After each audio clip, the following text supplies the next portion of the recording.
guess where I went to lunch? Panera Bread. Just kidding. Yeah. I know, because you just told me that. True. Used to love Panera Bread so much. Yes. Same. Give me a bread bowl with broccoli cheddar soup and their chicken salad sandwich any day. And yet, the last few times I've been kind of disappointed. And I know they've been going through it in terms of their identity. Like they're having this existential crisis or something with their menu. Yeah. I don't know what happened. Pre-COVID, they decided, hey, we're going to serve pizza now. And then we're going to serve chicken sandwiches. And yeah, I don't know what all of that was about. But I agree with you that I also was getting annoyed at Panera. And I think when you and I were going on a road trip, we stopped at Panera and we were like, not great. Right. Yes, we did. Yeah. I remember. And we were both like, man, Panera used to be so good. Yes.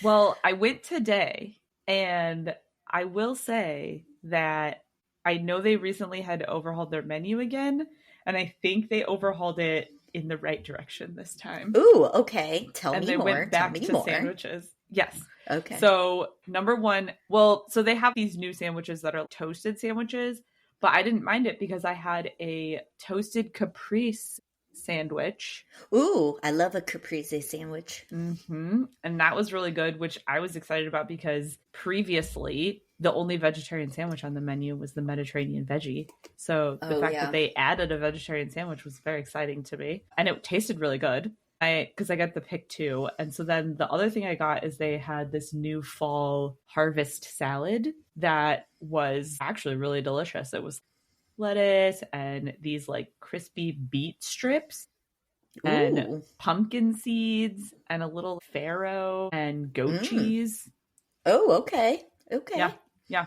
So I was pleasantly surprised. I felt it was like a throwback situation to Panera, I will say.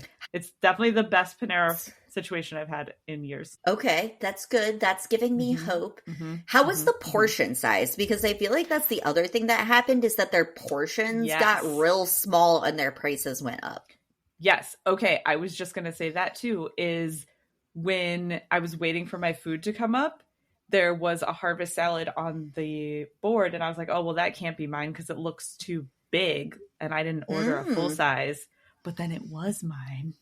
So I was pleasantly surprised. I was like, wow, this is like a decent sized meal. Because I agree with you, for a while, especially the pick twos were like 4 lettuce leaves in a bowl.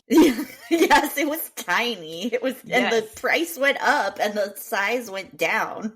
Yes, I think the prices are still up, but it's everywhere. Yeah. Yeah. So well, welcome to life right now. Right. Yeah.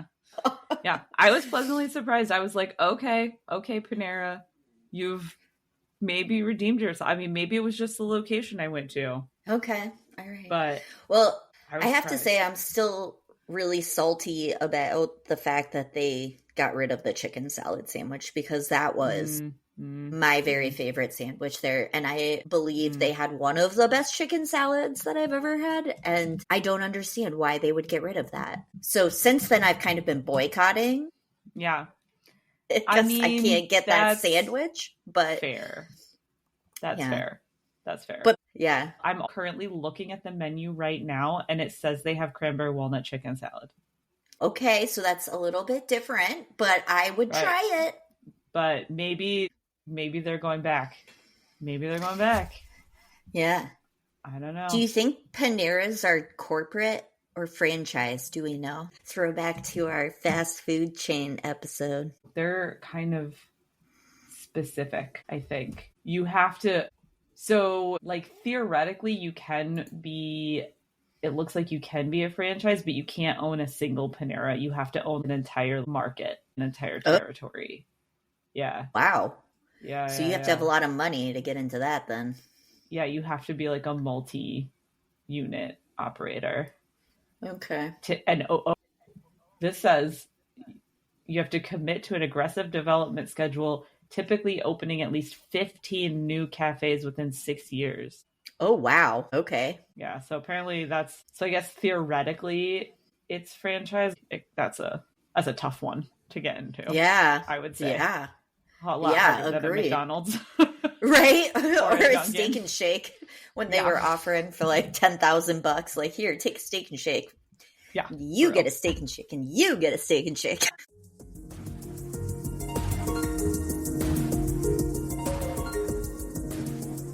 I'm Katie. And I'm Emily. We're two long-distance best friends with a passion for learning about all the things that make everyday life interesting. With my PhD in geography and my master's in library science, doing deep dives on topics is our idea of a fun time together.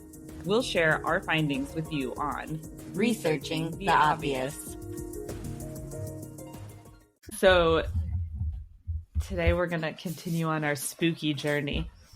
Spooky. Yes. And I can't help it. Every time I hear spooky, I need to do that. But it's fair. I'm excited about this one because it gives me Supernatural vibes, which the TV show, because I love Supernatural. I love Jensen Ackles. I love Jared Padalecki. I love Misha Collins. I love everything about that show. Yes. I nerd out about That's it. Fair. That's fair. And so, like, one of the creatures that I picked to talk about today was specifically, like, I learned about it on Supernatural. They really run the gamut with all of their creatures and beings that they encounter. So they have lots of good ones. I've seen Supernatural, but I feel like I was more of a Charmed girl. I think maybe I need to watch that because you've talked about it so many times. What about Buffy? Were you also Buffy or just Charmed? No, I wasn't a Buffy person. Yeah, I wasn't either. Yeah, I was a Charmed person. Okay, what was going on back in that era, though, of television? Where we had early 2000s Buffy, Charmed, Angel, Supernatural. I mean, I feel like there were other ones, too, that were going Sabrina on. the Teenage Witch. I mean, the best. Yeah. Yep. You're right, though. There must have been a market for it. There must have been, because I feel like at that time frame, there were just a lot of these types of shows. On network TV, anyway. I mean, now it's all over the place, all streaming platforms all the time. It's so, but as far as like network TV, like prime time kind of shows, there were quite a few. Yeah, yeah. And then a little bit later, True Blood started. Oh, yeah, True Blood. Yep. Which I was really into. And I read the books, too. Yeah. The Sookie Stackhouse books. Yeah. And I feel like earlier 90s too, Interview with a Vampire and Anne Rice was like so hot right now. Oh yeah.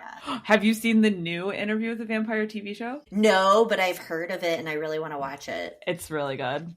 Is it? Yeah. You like it? Yeah. Highly recommend. I think they did. Did you ever watch Penny Dreadful? No, I never watched that. Oh my. I would recommend it. It's like a very unique show. 3 seasons set in Victorian England in the spirit of the Penny Dreadful, right? Which is those books that they used to sell for a penny that were just like horror or suspense type quick reads. Yeah. And so the whole show is kind of like an homage to Penny Dreadfuls, but with vampires, Dracula, Frankenstein, demons, all sorts of supernatural stuff. And it's very good. So would recommend. Yeah. It is funny to me that I feel like if you read or watch a lot of supernatural type stuff, they all kind of go into this similar lore eventually, right? So it's like all of a sudden a character appears in a specific show and they are whatever X supernatural being and you're like, oh, I know that one. You know what I mean? Yeah. Like I was watching Lucifer. Did you watch Lucifer? No, I never did. But that actually, I just added that to my list because I came across it and I remember you talking about it. So that's also on my I was list. watching that and then all of a sudden like Lilith appears and I'm like, oh, well, I know where this is going to go. Yes. Lilith makes appearances in Supernatural too. And in True Blood. And, Yep. Yeah. You're right. So it's like you eventually just start knowing all of the crossover beings and the lore and everything else if you watch or read enough about this sort of stuff. Yep. Mm-hmm. It's true. Yeah. So if you haven't figured out, we're going to be talking about supernatural creatures today. Yes. Supernatural creatures. But I would say I've been a vampire person, a vampire girly for a long time. Yeah. Probably because of my Hungarian ancestry. Right. Yeah, you have a legit reason. Yeah. Not just because you picked up Twilight or something. No. This predates Twilight. I mean, I read Twilight when it came out. Don't get me wrong, but yeah, this definitely predates Twilight. Like, I was Celine from Underworld for Halloween when that movie first came out. Oh yeah. So the vampire interest runs deep. Yeah. And I feel like, man, they have really become a cultural fixture. If you think about all of the books and shows and stuff that just vampire craze wise, I mean, it has only grown. It's like a big business. Yeah, definitely. And I feel like vampires are one of those things that they kind of like maybe like dies out a little bit, but then back. Yeah. And then dies out a little bit and then comes back, you know, because you were saying like with Anne Rice, that was like a whole craze and then kind of went away a little bit. And then like True Blood and Underworld sort of came out at the same time again. And then it went away and then like Twilight and then yeah, it's true. Yeah. It kind of but I mean overall has never really gone away. Yeah. And I'm trying to think I've never been big on the whole vampire bandwagon. In fact, I've never read or seen Twilight. I'm actually pretty proud watch of that. It. Yeah, don't watch it. Just painful. Yeah, I gathered that. So I don't know. That was just never one of my big things. But I'm trying to think if there was a supernatural being that I had an affinity for. What would it be? Yeah. Or do you identify with the hunter? Oh, interesting question. Perhaps. Yeah, like a Van Helsing. Like I have a Van Helsing thing going on. Yeah, right? Or just in general, like, you know, supernatural. Are you more of like the hunter? Oh, yeah, person? Maybe. Maybe that's my family business. It could be. Actually, now that you say that, maybe that is what it is. Because also Blade was one of my favorites. Yeah, also that's vampire hunter. Hunter, though. Also. Right. I specifically. mean. Yeah. Maybe you've cracked that code. I don't know. Well, this will be fun. And hopefully just a quick little dive into some supernatural creatures. And then, I don't know, I'll be curious if our listeners have other supernatural creatures that they have an affinity for. Well, since we were talking about vampires, I will just dive in to vampire lore. Tell me what you learned. Yes. Where did vampires come from? What are vampires? Why do they exist in the way that we know them today? Etc., etc., etc. So some of this information actually came from a vampire tour that I recently took when I was visiting Budapest. So I feel like it's pretty legit information coming direct from the source. You were on the scene. I was on the scene, literally standing where they imprisoned Vlad the Impaler. So, taking a full-on tour. Woo. So that was exciting. Yeah, that is really cool. It was very exciting. But some of this other information obviously has come from academic sources. So vampires, they come from folklore that existed in Balkan and Slavic communities. So primarily communities in Hungary, Serbia, Ukraine, a little bit, Turkey, this area of the world that's the Central European area of the world. And vampires as a folkloric tradition date back to very early, like the 1000s, the 1000s. What do you call that? I guess the 1000s. The 1000s. I like that. I mean, you're not wrong. Yeah, so the earliest written mention of a vampire is in 1047. Okay. So, you know, and the idea of vampires existing was pretty commonplace in the Middle Ages, like I said, especially in the Central Eastern European area of the world. The idea of vampires, it starts out in this like folklore tradition very differently than how we see vampires today. So I'll kind of talk about what folklore vampires were and then how we got to the image that we know them as today. So folklore vampires, they were not cute, like the opposite. Not sparkly. No, not seductive. Like, not sexy. No. They were these bloated, kind of gross looking creatures. I think the best way to describe them which is kind of gross, but is like after a body has been dead for a while and then it kind of gets bloated and purplish and whatever and sort of decomposing a bit. Like that's what they looked like. Okay. Yeah. Gross. So not great. Yeah. Kind of nasty. And they did suck on blood, right? They drank people's blood. And the idea was that they basically were kind of haunting you. So if you noticed a lot of, illness or something happening in your family, or if you found some dead cows or dead chickens or something like that on your property, then you might say there's a vampire lurking around that's like terrorizing our family. And so in the old traditions, the way that you would rid yourself of this vampire is you would try to figure out who the vampire was. So it was someone that had recently died that was coming back to drink your blood or haunt your family or whatever. And what you would do is then you would search for that vampire by digging up the dead bodies. And then once you found the body, you would look for visible signs of whether or not it was a vampire. And to them, visible signs were anything out of the ordinary. So let's say that the person died 4 months ago and you dug up the body and their body didn't show any signs of decomposition yet. You'd be like, oh, weird. Why isn't this body decomposing? It must be because it's a vampire. Okay. Yeah. Or like other signs could be like blood in the corner of the corpse's mouth or like things like this. And so once you found the body of the vampire, then you would either cut off its head and take the head and burn it, or you would drive a wooden stake through the heart of the corpse. Just to make sure that they were truly fully dead, and then, rebury it. Whatever, right? So that's sort of the original idea of vampires as this like being that would haunt you for whatever reason. So were they in the habit of just digging up corpses to check on them? Yes, this was like... Really?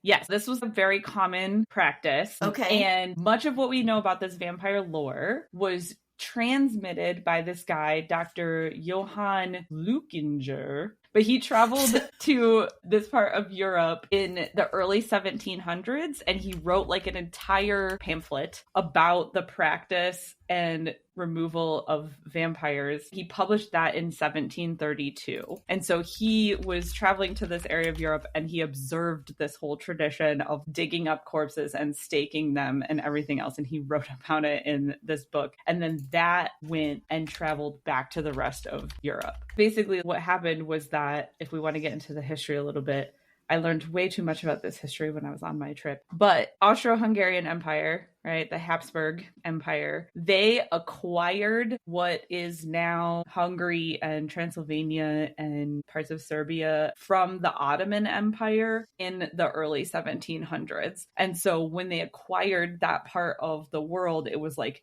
new and coming from the Turks. And so it was like this wild, crazy country. And so that's why Dr. Johann Flukinger went over there and was like, what is going on with these people that we've just acquired? And then that's why he wrote about this whole practice during that time. What's kind of nuts, though, is that after he sent this information back to the rest of Europe, there was this huge period of vampire hysteria that broke out at that time that was kind of like the witch trials that had happened like 100 years earlier. And so there was this crazy situation that happened where people were getting accused of being vampires, so much so that the Empress of the Habsburg Empire at the time, Maria Theresa, she passed a law in the mid 1700s that banned the exhuming of graves. Yes, let's just stop checking on those corpses. Yeah, because basically everyone started going through this whole hysteria situation about vampires.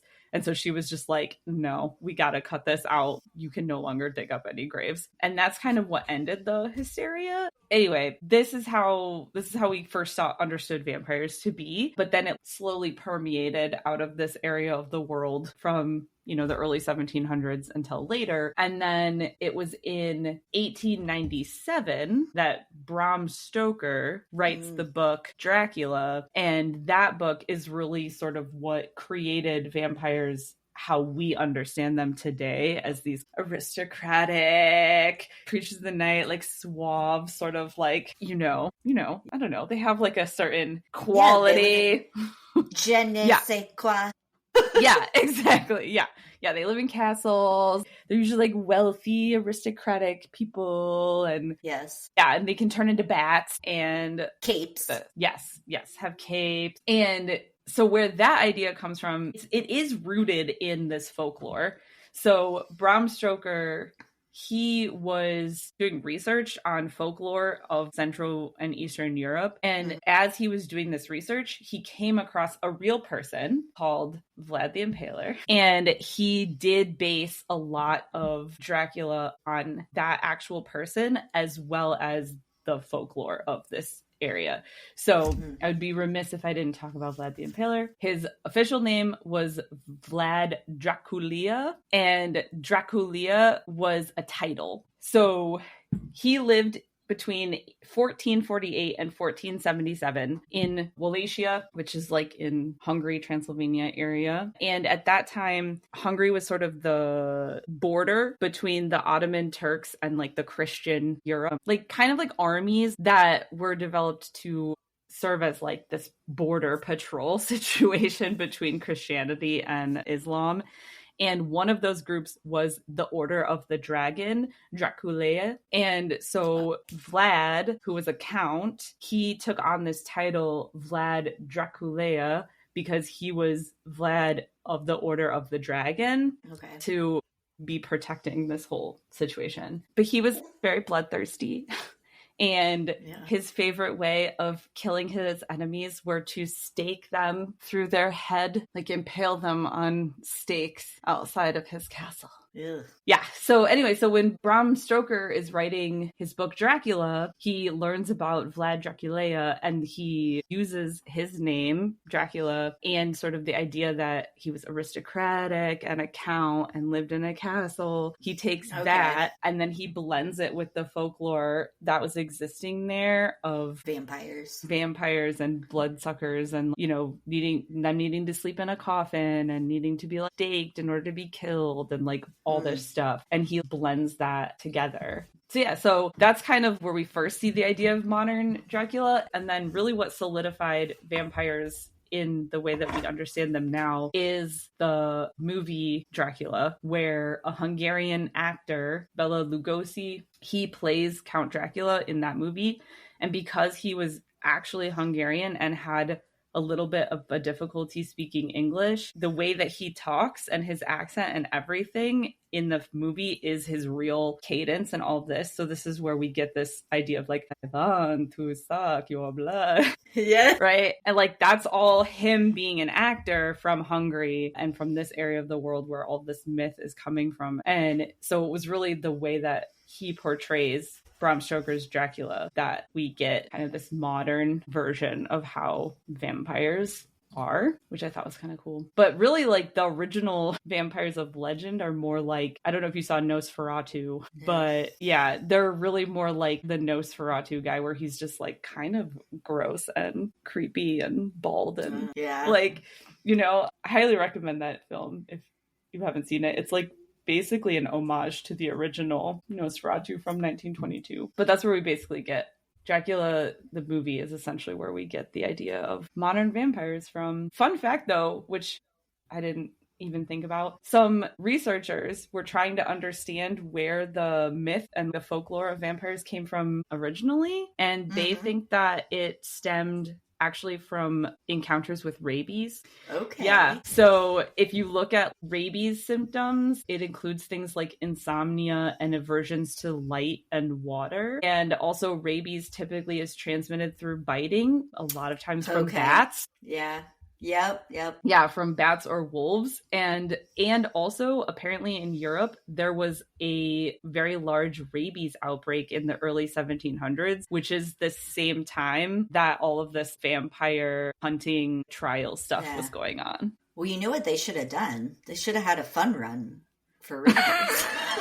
Obviously. They should have. That would have cured everyone from all vampiric stuff. Tino. to raise some money. Yeah. To cure rabies. For rabies. Yep. There's our Office reference for this episode.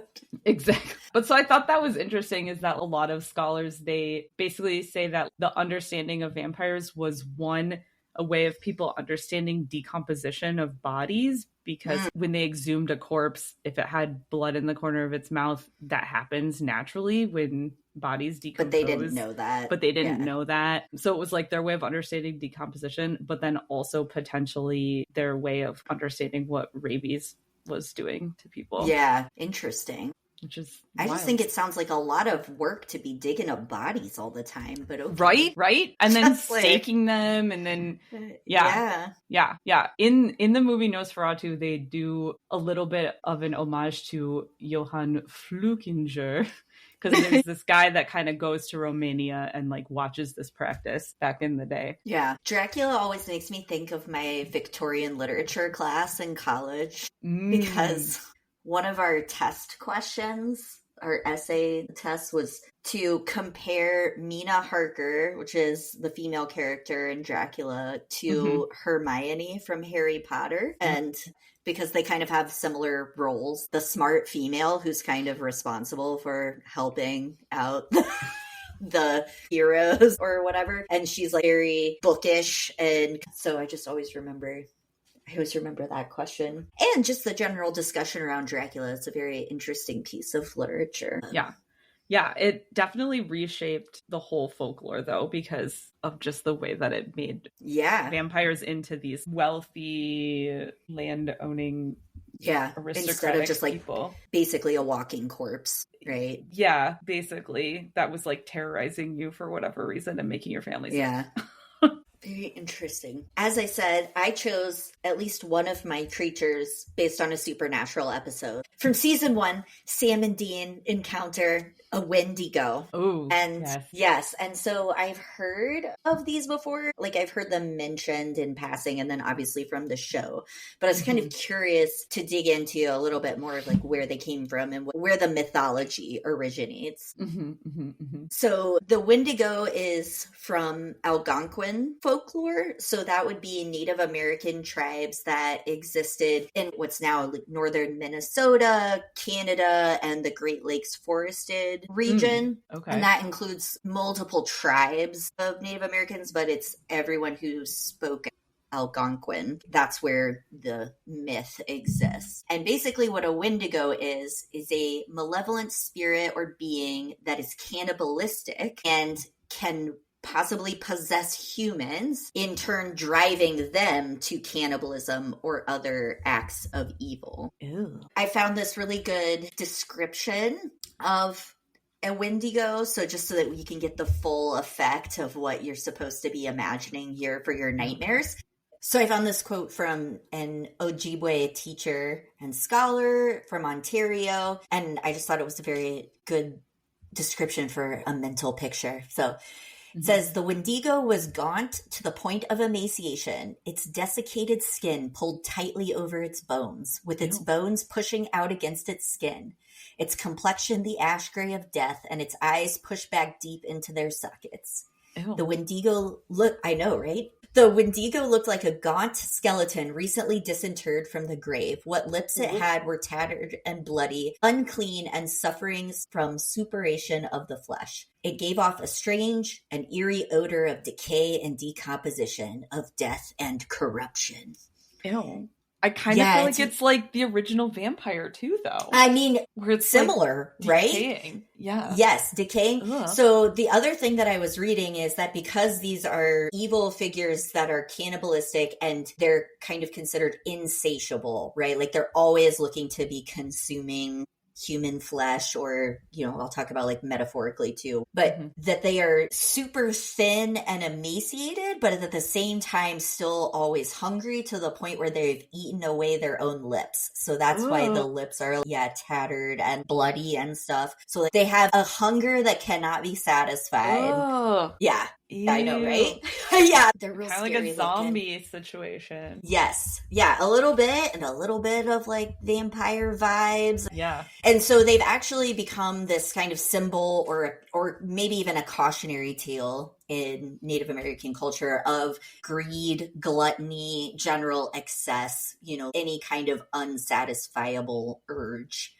That's supposed to be what the Wendigo kind of personifies. There's this thing called Wendigo psychosis, which is highly debated in the actual psychiatric community, but it's a phenomenon that has happened in Native American tribes where people have been driven to cannibalism. Now, this could be in part due to the fact that these tribes live in very harsh conditions in those northern woods. And during the winter, when food sources were scarce and famine was a real possibility, that there may have been cases where cannibalism happened. But what I read was that the Wendigo psychosis is specifically when cannibalism happens and there are alternative food sources available, and they kind of use it as the Wendigo spirit possessed me, and that's why I felt like I needed to do what I did. Yes. There's actually a really famous case of this guy. His name was Swift Runner, and he was in the Cree tribe. He took his family of 6 children and his wife out into the woods in the winter to forage and hunt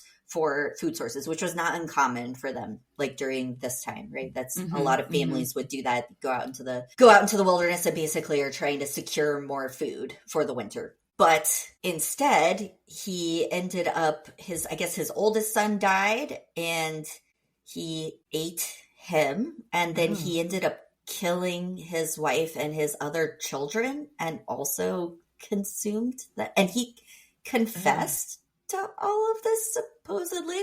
Yeah, and the thing about this case too was that there was I think a fort or some kind of settlement within 20 miles of where they were. So if they were in dire straits, it would have been feasible to like make their way to a place where they could have gotten food. And so that's why they say this one was an example of quote unquote Wendigo psychosis. So yeah, and anyway, again, hotly debated in the psychiatric community. I don't think we're actually talking about diagnosing like a mental illness here or something, but I think it just goes to show you how much that mythology or that folklore is embedded into those Native American tribes. And metaphorically speaking, the Wendigo is seen as an embodiment of selfishness, greed, kind of going to these extremes to obtain things that then eventually becomes evil and like eats away at you, literally. Right.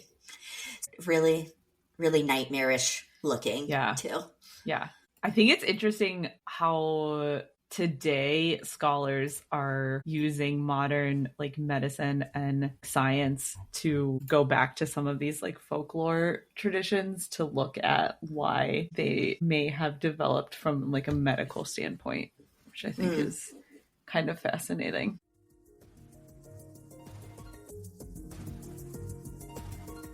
Hey, Katie, remember that time that we wanted to start a podcast based on all of our random research conversations? Yeah, and we had no idea what we were doing or how we would even make a podcast. Yeah, that's the time.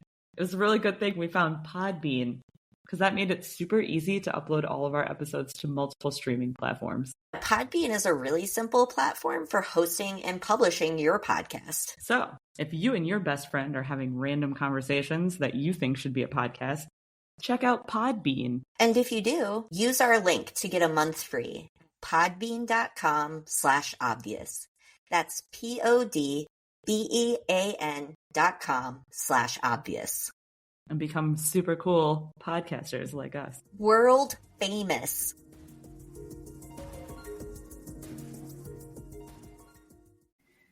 So it's interesting you mentioned cannibalism, because I also looked up werewolves. And really? Do they have a cannibal thing going on as well? Oh yeah. Okay. Oh yeah. So if you thought vampire lore was old, werewolf lore is insanely old, which I had no idea. Some of the first mentions that we see of the idea of people turning into wolves actually date back to the Epic of Gilgamesh. Oh, wow. Which is one of the first written texts ever. Yeah. So that's like one of the first mentions we see of people turning into wolves, but it was really common for Greek historians and geographers to talk about people turning into wolves. So Herodotus and Pliny the Elder and a few other Greek folks also wrote about people that could turn into wolves.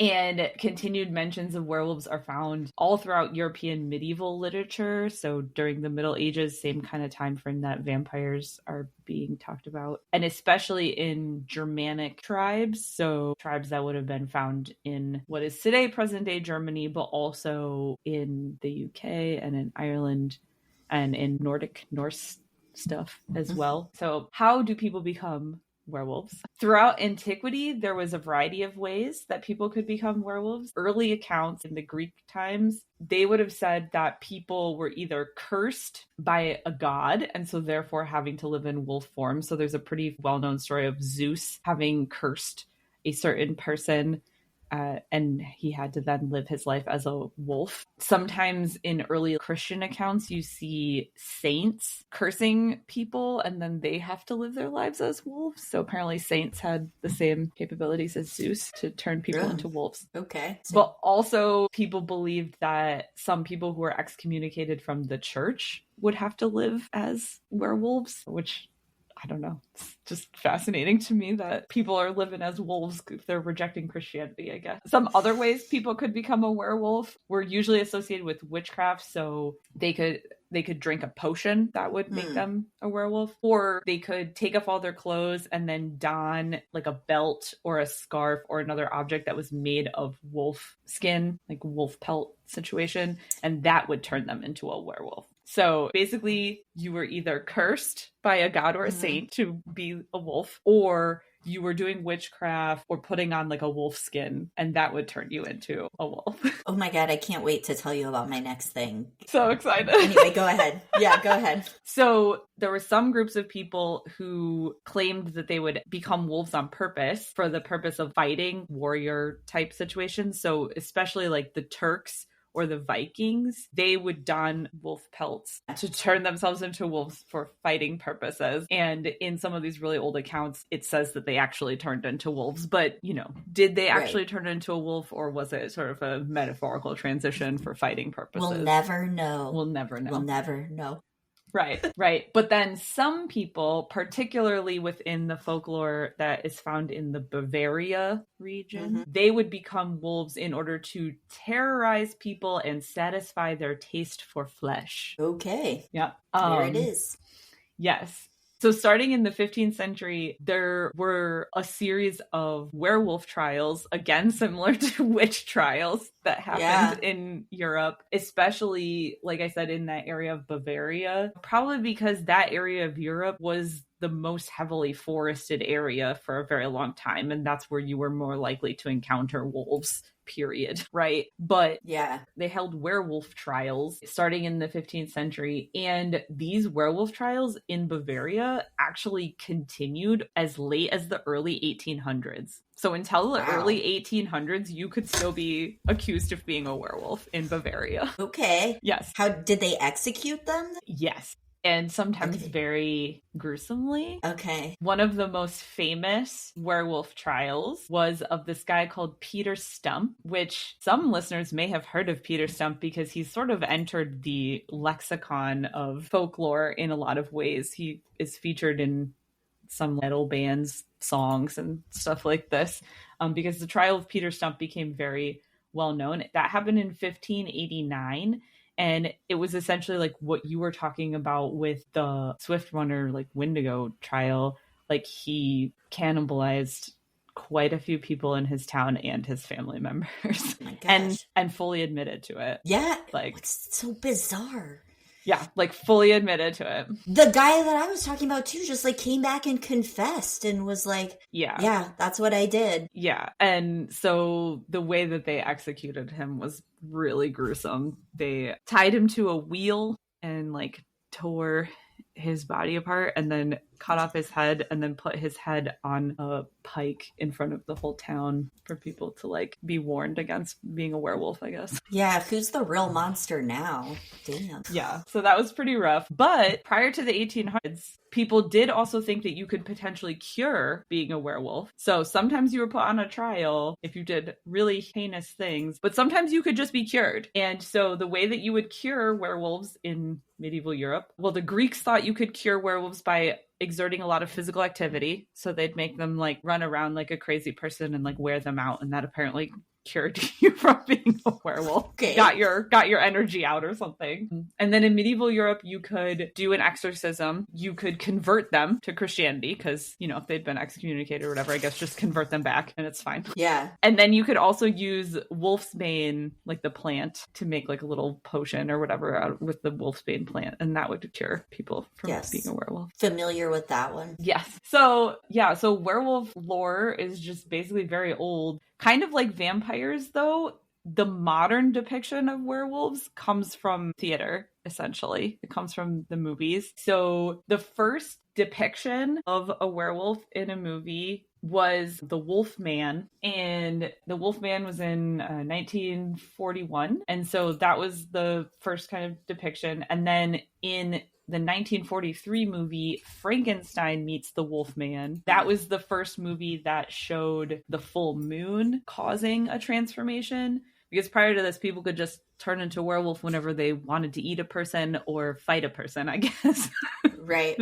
Or weren't being Christian enough. Yeah. Or were cursed by Zeus. I don't know. Yeah. But yeah, so that movie was the first one that showed the moon as causing a transformation, and then the whole like silver werewolves being susceptible to silver. Yeah, I was going to ask about that. Yeah, that happened. That was in some accounts that were written by people who went to Bavaria in like the 1800s.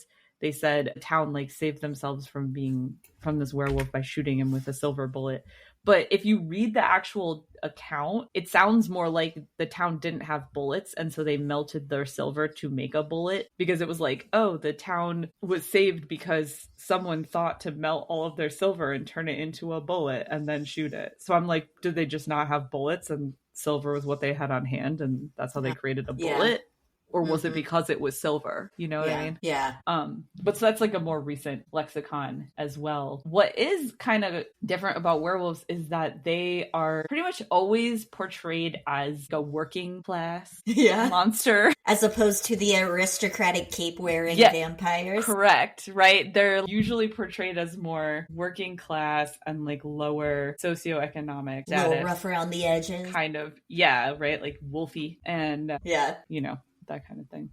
But yeah, werewolf lore, if you want to know more about werewolves, there is so much out there that I didn't even realize because I didn't know werewolf tales went back as far as they did. So, well, I'm excited now to tell you about my other creature because it actually reminds me of your werewolf lore. So a little bit. Yeah. So the other supernatural being that I wanted to look up is skinwalkers.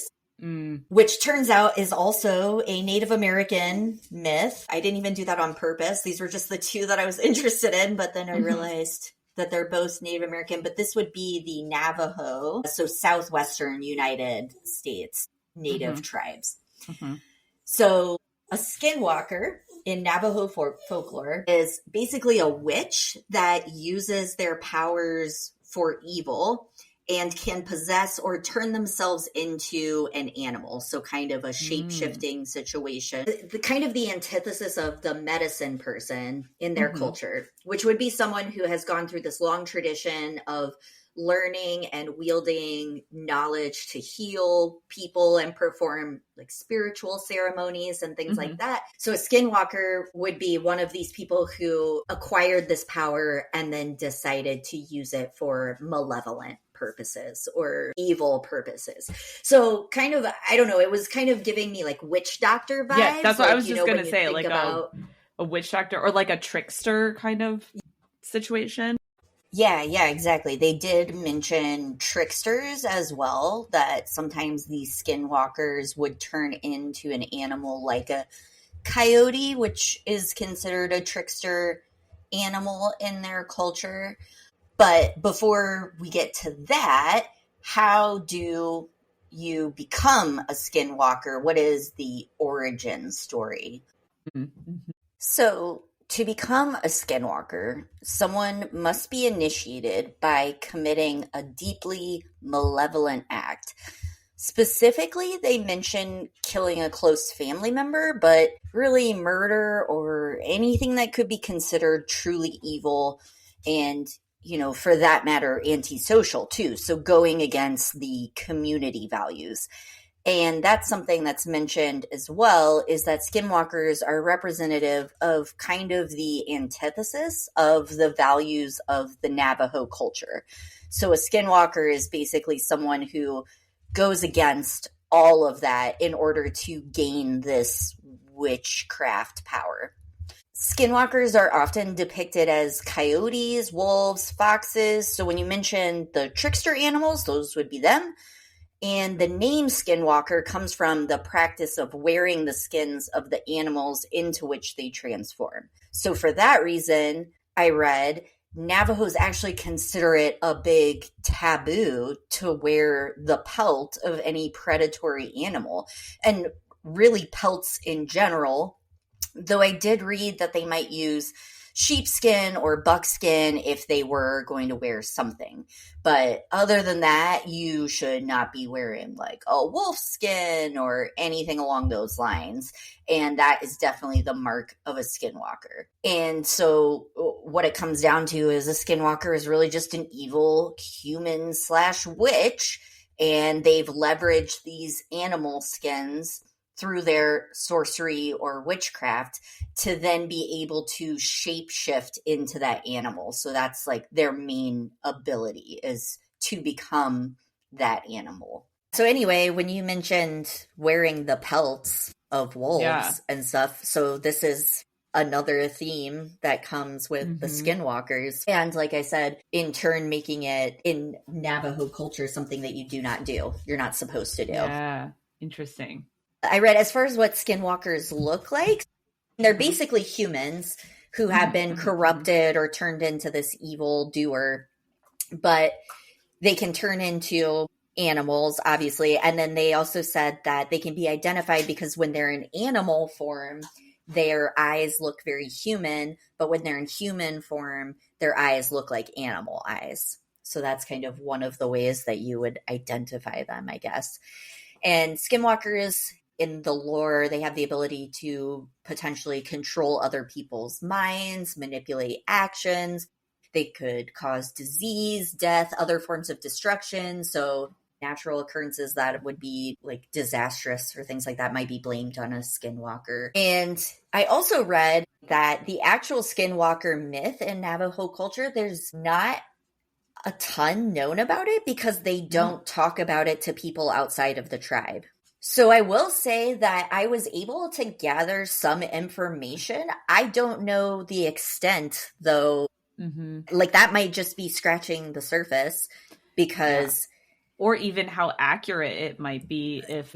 Exactly. Because, they've kept it very internal to their culture, and they don't, as a general rule, talk about it to people outside of the tribe, citing things like just not really understanding the full cultural context that the myth exists in, and therefore it's just not to be discussed with people outside the tribe. So I will say, like, little disclaimer is that, yes, I got some information from the interwebs about this, but I don't know how well it aligns with actual true Navajo myth, and that there may be things that are missing from this that are very important, or really only understood if you're part of their culture or have like a deeper knowledge of their culture.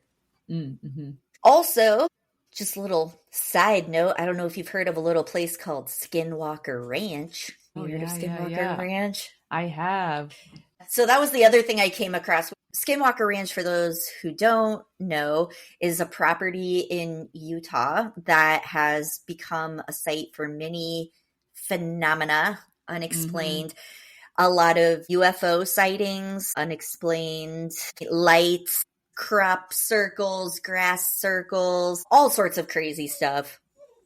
Also strange creatures that have been encountered, creatures that have seemingly disappeared into thin air, cattle mutilations that were very strange as well and very specific. And so the ranch has been given the nickname Skinwalker Ranch because it exists in an area of Utah that is adjacent to or like near Navajo land. And there's been some reference to that it's Skinwalker territory that they might be, traveling through there. But aside from that, then also it has become this well-known site of just lots of UFO and extraterrestrial type phenomenon that cannot be explained. Ugh, gives me the creeps, but it's still really interesting. Yeah. So there's a History Channel show called The Secret of Skinwalker Ranch that goes, I think, into more of that. Obviously, people have reported a lot of things, but, as to whether or not any of it's been proven, I don't know. But there's a lot of unexplained stuff that's been going on there. So creepy. I know, right? Creepy. It's crazy, unbeknownst to us, I guess, we kind of picked two very separate regions of the world to look at creatures, but there are kind of weird parallels. So yes, it's like I was thinking people that too. using supernatural creatures to explain these sort of cultural oddities or cultural phenomenon that were maybe unexplainable before. It also seems to me that there's an element of otherness and people who have separated themselves from a cultural mentality or a way to kind of ostracize. Just like the witch hunts kind of thing, which, by the way, also something I don't have a ton of information on, but there was a Navajo witch purge of 1878. So also a situation where finger pointing and calling people witches or skinwalkers or whatever. And that was a phenomenon as well. So when you were talking about it, I was like, this is so weird because I'm talking about in the United States, in America, native cultures, native indigenous cultures, and you're talking about Europe, the other side of the world, and there's these weird parallels that exist. Yeah. This common thread a little bit. So it's these things are kind of explaining maybe, like you were saying, some phenomenon about otherness or outsiders or whatever. And the last thing I'll mention kind of quickly here is I also looked up why vampires and werewolves hate each other. Ooh, yes. Tell me. Because I feel like recently there's all of this stuff about vampires and werewolves being at war together, right? You've got True Blood, they're at war, Underworld, they're at war, even for What We Do in the Shadows. What We Do in the Shadows, right? They're at war with the so I was like, what is the deal here? And basically what I found is that similar to some of these other societal things that supernatural creatures are explaining, maybe the whole vampire werewolf situation, it's almost like a commentary on social classes and the dynamic that exists between rich versus poor, light versus dark, civilized people versus the wild people. Yeah. Because if you think about the way that vampires and werewolves are portrayed in contemporary society, it's in some ways you have the civilized, wealthy vampire that lives in the dark compared to the scruffy, lower socioeconomic brutish, wild, that lives in the light kind of werewolf thing. But that whole dynamic didn't even start until, again, movies in the 1940s. In House of Frankenstein in 1944 and its sequel, The House of Dracula in 1945, those films showed werewolves and vampires existing together. Then in 1948, there was a horror comedy, Abbott and Costello Meet Frankenstein. Okay. I remember Abbott and Costello. Yes. So they made one about meeting Frankenstein, and it portrayed a werewolf teaming up with the bumbling baggage clerks to fight off a vampire. So you kind of have the werewolf being portrayed as like a friend of the working class man to like go and combat this like evil, conniving, wealthy vampire situation. And then in the 1970s, the Gothic soap opera Dark Shadows, that was like really the first one also that brought in this whole werewolf storyline as a counterpart to the vampire aristocracy. Later in Buffy, but then it was really Underworld in 2003 that solidified this idea that vampires and werewolves were naturally adversarial to each other. But they both come from this same place in the world, in Bavaria and Hungary and the Habsburg Empire, right? And then being these like two different sides of society. Yeah, it kind of like played off each other a little bit. So it's like still we're using these monster characters as ways to explore humanity or... Yeah. I feel like that was also the theme of both Wendigos and Skinwalkers, is maybe it's not as much class as it is this idea of things that are not desirable or succumbing to a more evil purpose, or again, that kind of otherness of I'm not going to participate in what's good for the community or good for the group. I'm going to do these other things that are antithetical to that. And both of those figures, again, with the Wendigo kind of representing this idea of greed and gluttony. And I was reading too that it's really, as time has progressed and in literature and pop culture and things like that, it's also become this symbol even for colonialism and something that devours the culture. Just anything that it is like a malevolent force. Right. That's like consuming. Yes, exactly. Yeah. And that's powered by greed and gluttony and that feeling of never having enough.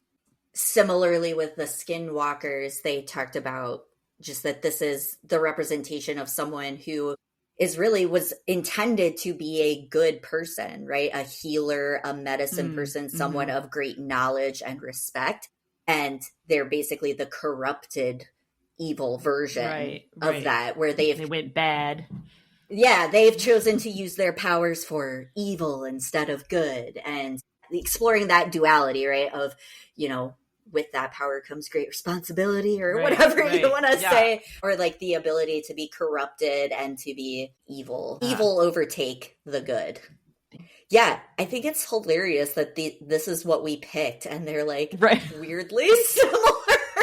Because even in our Halloween episode last year and talking about death traditions and stuff, I think it goes to show how much there are these similarities that exist within different cultures that developed independently of one another. And so it's like humanity just has these veins that stretch through it that are all on the same pathway in one way or another, but maybe just using different words or different references or different frames of mind, right? Like humanity really is all thinking the same in a lot of ways sometimes, Yeah, it reminds me of The Power of Myth, right? With Joseph Campbell or whatever. He talks about just all the mythologies across the world and like the commonalities between them. And I just think it's funny because I wasn't necessarily expecting that from what I chose and what you chose. I was like, oh, these will be totally different sides of the world, totally different myths. But yeah, like you said, common themes or common veins that clearly are just what humans have in common. Right. Yeah. Like what we all have to deal with. Yeah, exactly. Some food for thought for your Halloween night. Spooky season. Yeah. That's right. Embrace the humanity within all sides, the creepy side and the not creepy side. And when you're thinking about eating that 20th piece of Halloween candy, I just want you to think of the Wendigo. Just yeah. Beware of the gluttony. That's right.